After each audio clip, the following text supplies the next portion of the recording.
dispozita se në cilat raste shkarkohet kryetari, dhe e dyta, duhet keni parasysh që Këshilli Bashkiak i Tiranës nuk është mbledhur me vullnetin e tij për të shkarkuar kryetarin, por shkarkimi është diktuar nga kryeministri dhe nga Këshilli i Ministrave e para. E dyta, Këshilli Bashkiak i është kërkuar që në shkurt për të mbledhur për ta shkarkuar nga këshilltarët e opozitës dhe s'ka ka pasur vullnetin ta bëjë. Nëse do të ishte në drejtën e vet do kishte këto mend që ka sot mbas 7 muajsh. Dhe e treta që të kuptoni, Këshilli Bashkiak ka bashki në këtë vend ku kryetari është demokrat dhe shumicën e Këshillit Bashkiak e ka Partia Socialiste.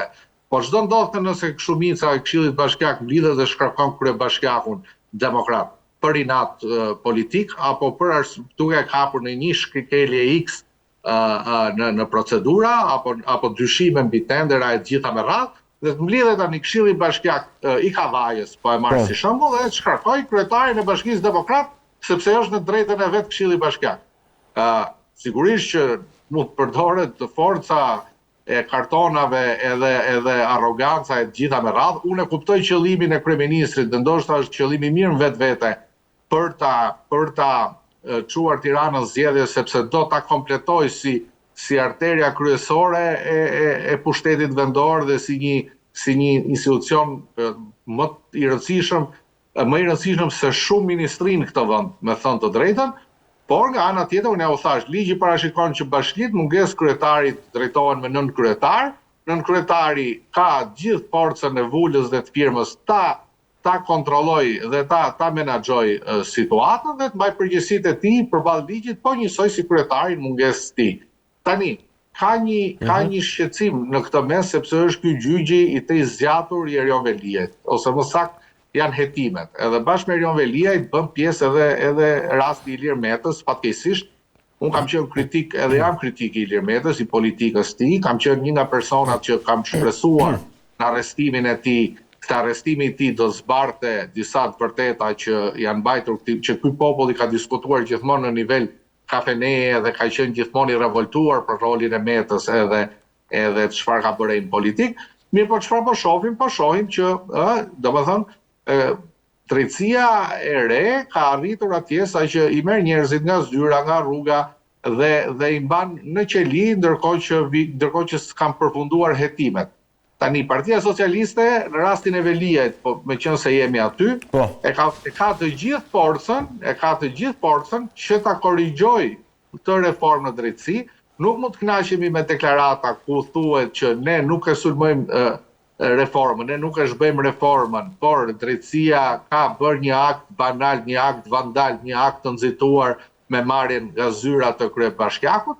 Sepse në fund të ditës, nëse ne kemi reformuar një drejtësi, pra kemi arritur ta reformojmë drejtësinë, dhe kjo drejtësi nuk ndryshon fare nga ajo që ishte më përpara në raport me afatet e hetimeve dhe raport me afatet e gjykimeve, ne pastaj kot që flasim. Domethënë, imagjinoni kur një kryebashkiaku i zgjat procesi gjyqësor 1 apo 2 vjet, se ne nuk e dim se dhe sa mund t'i zgjasë, po u bën 8 muaj.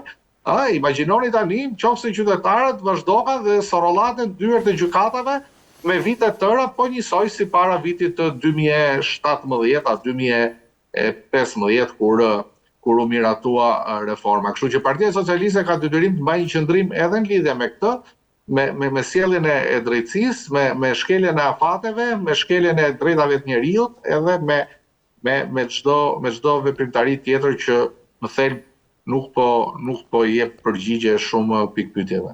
Qartë, mirë.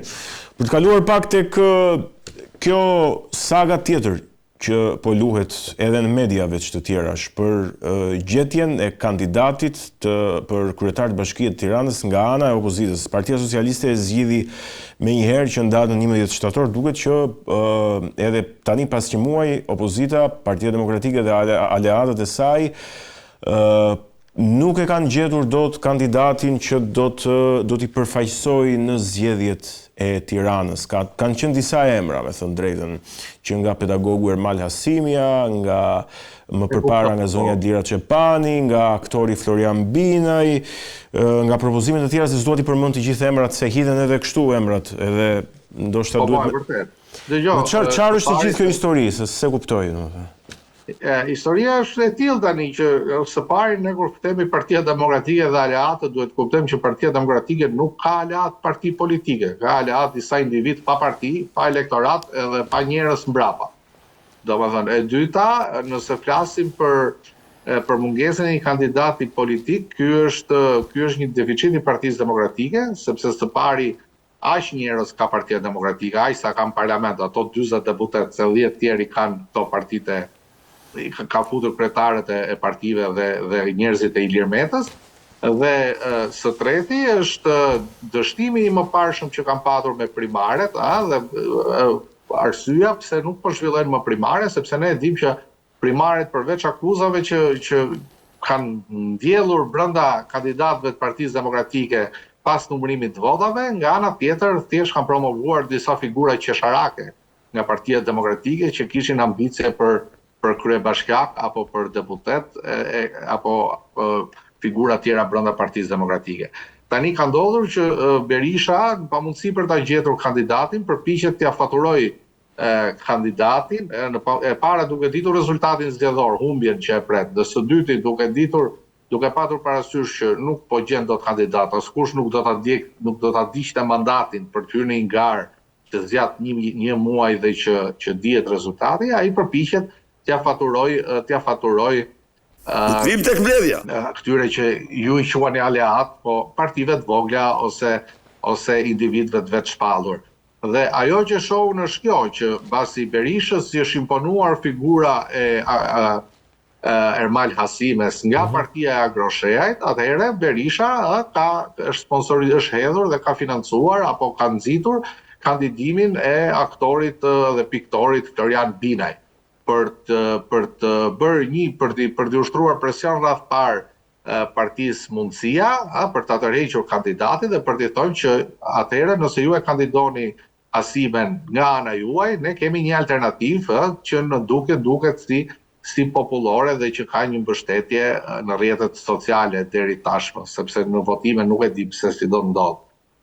Pastaj kemi edhe një situatë tjetër ku shumë kandidat kanë shprehur dëshirën për të kandiduar, kanë shpallur kandidaturën në rrjetet sociale. Unë po shija dje, mos gaboj, Agron Haxhimali nga Instituti Bashkive Shqiptare ka shpallur kandidaturën, një avokat më parë, Gylsen Zhillima, ka shpallur kandidaturën. Janë dhe disa tjerë cilët po shpallin kandidaturën. Duhet kuptojmë që kandidosh për Bashkinë e Tiranës nuk mjafton vetëm dëshira.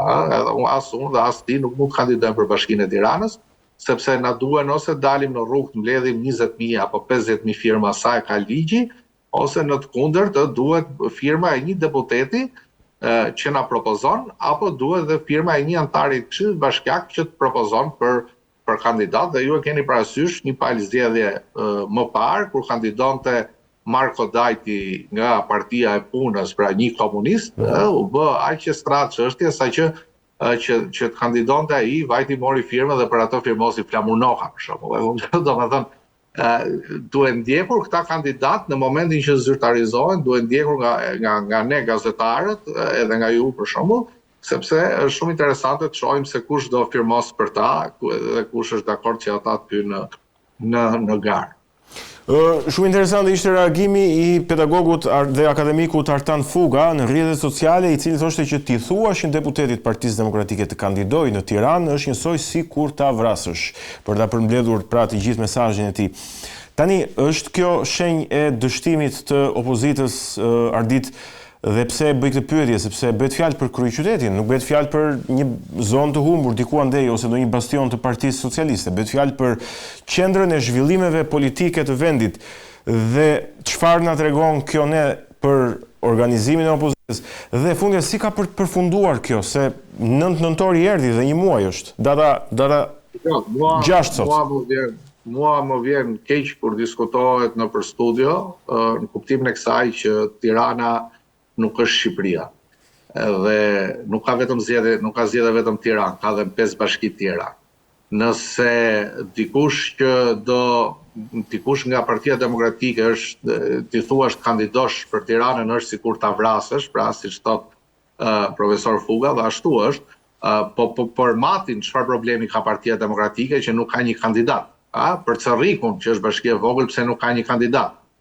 Sepse s'po të them Vlora dhe Tepelene që dihet që janë bastione të Partisë Socialiste, po për Beratin, që është një bashki e madhe, tepër e rëndësishme dhe Partia Demokratike më parë ka patur drejtues atje. Pra, çfarë shqetëson një deputet Partisë Demokratike të Matit ose një të Beratit, që të jap dorëheqjen nga mandati dhe të kandidojë. Po sigurisht që përgjigja është evidente. Së pari është rezultati zgjedhor që është i parashikueshëm lehtë, ne nuk mund gjejmë dot shifrat eksakte, por fituesin e kemi të projektuar. Dhe nga ana tjetër, sigurisht që Partia Demokratike është në një krizë për sa i përket burimeve njerëzore, njerëzve që duhet ketë rreth vetes. Domethënë, gjithë jeta politike e Partisë Demokratike është kufizuar rreth disa personazheve që bëjnë pjesë edhe në grup parlamentar, që janë gjithsej 40 veta, se ja u bëra llogarit, pra hiq Mediun, hiq Dulen, hiq 4 njerëz të Ilir Metës, hiq Mesila Dodën e gjithë në radhë, Partia Demokratike gjithsej ka 40 plus 1 njerëz. Ka dhe Ilir Ali Mehmetin që ka mbetur jashtë grupit parlamentar. Domethënë, këto janë gjithë njerëzit, gjithë figurat e Partisë Demokratike, dhe këta duhet bëjnë o rolin e deputetit, o duhet japin dorëheqjen nga mandati i deputetit dhe tutën në përzgjedhjet lokale, ose të ndjekin lojën që bën Berisha me kandidatët e këtyre partive të vogla, edhe me këto deklaratat se do mbështesin kandidat pavarur. Tani, unë duhet të them diçka, meqense jemi ende te kandidati, meqense Berisha ka bërë një thirrje edhe këta po përpiqen gjejnë një kandidat që ne themi jo politik, se nuk ka njeri jo politik dhe kandidat jo politik, po ndoshta një kandidat apartjak. Jo partijak, apartjak, sepse pastaj ata të tre që janë përmendur fillimisht janë gjithë lidhur me Partinë Demokratike dhe nuk janë jo politik. Gjithë o kanë shërbyer te Partia Demokratike, o i kanë shërbyer apo kanë patur të afërmit e tyre në Partinë Demokratike dhe në zyrën e Sali Berishës, ose rasti atij djalit të diasporës që prishte mitingjet e Edi Ramës nëpër diasporë, kështu që nuk mund të themi se janë jo politik si figura.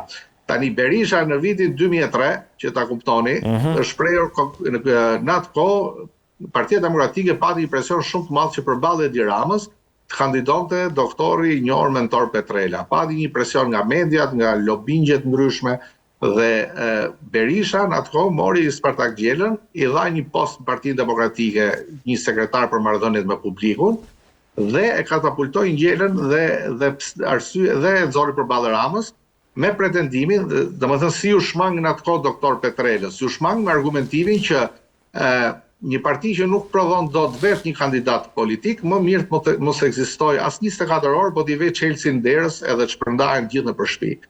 Dhe atëherë nxori Spartak Gjelën si figurë politike të Partisë Demokratike. Pra, ky Sali Berish, i cili ka udhëhequr me këtë devizë se kandidati duhet jetë politik, dhe me drejt një parti e madhe politike duhet ketë kandidatë e saj politik, alternativat e saj, në këto kushte, këtë herë ne e shohim të shpërfituar, të kthyer nga kjo teoria e tij dhe duke përpjekur t'ia paturoj kandidatin aleatëve. Sali Berisha, meqense ishim aty, ka vijuar me akuzat e tij të zakonshme, po kësaj here të drejtuara ndaj zëvendës kryeministres Zonjës Balluku, sipas tij, për takime me eksponent pra të botës së jashtëligjshme në Vorë, periferi Tiranës, me shumë gjasa për fushatën e Tiranës, sepse nga Partia Socialiste tani krerët e njësive janë ndarë dhe kanë filluar punën. Pa dashur të pyes për saktësinë e akuzave të Berishës, se mbase po të paragjykoj, po e di përgjigjen. Pyetja ime është kjo që a ka Partia Socialiste arsye që të hipermobilizohet në këto zgjedhje? Pra të friksohet dhe të mobilizohet në të gjitha drejtimet, edhe në ato që e akuzon opozita, kur ne pothuajse e kemi të qartë se si do shkoj rezultati. ne duhet kuptojmë diçka që Partia Socialiste ka disa zgjedhje që nuk kandidon më, domethënë që nga momenti që hoqi Ilir Metën nga koalicioni, që nga viti 2017 e tutje, Partia Socialiste nuk kandidon më për të fituar në zgjedhje. Partia Socialiste kandidon për pjesëmarrje. Nëse ka një merak Edi Rama dhe Partia Socialiste sot, në çdo zgjedhje që vijnë, është pjesëmarrja. Sa e lartë të arrijë një pjesëmarrje sa më të lartë. Kjo është sfida e Partisë Socialiste. Nuk është sfida nëse do të fitoj apo jo. Dhe sa e nevojshme është pastaj që figura kaq larta shtetërore takohen me eksponent të krimit, unë nuk di t'ja përgjigje, sepse normalisht në një regjim, siç thot Sali Berisha, ku jetojmë ne, ligjin e bën regjimi dhe nuk e bëjnë bandat. Dhe janë bandat që kanë nevojë për regjimin edhe jo regjimi për bandat.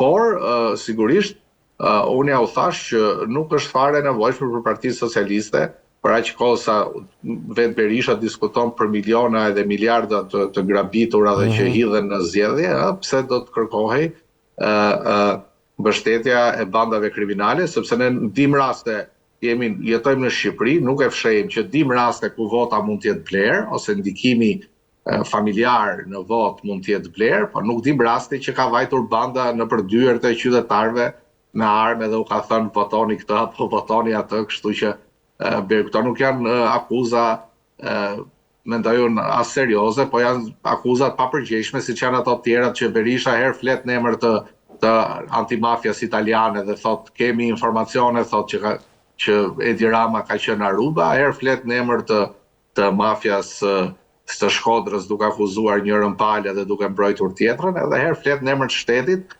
duke përshëndetur këto arritjen e paqes Trumpit, që janë këto vendimet që merren nëpër botë.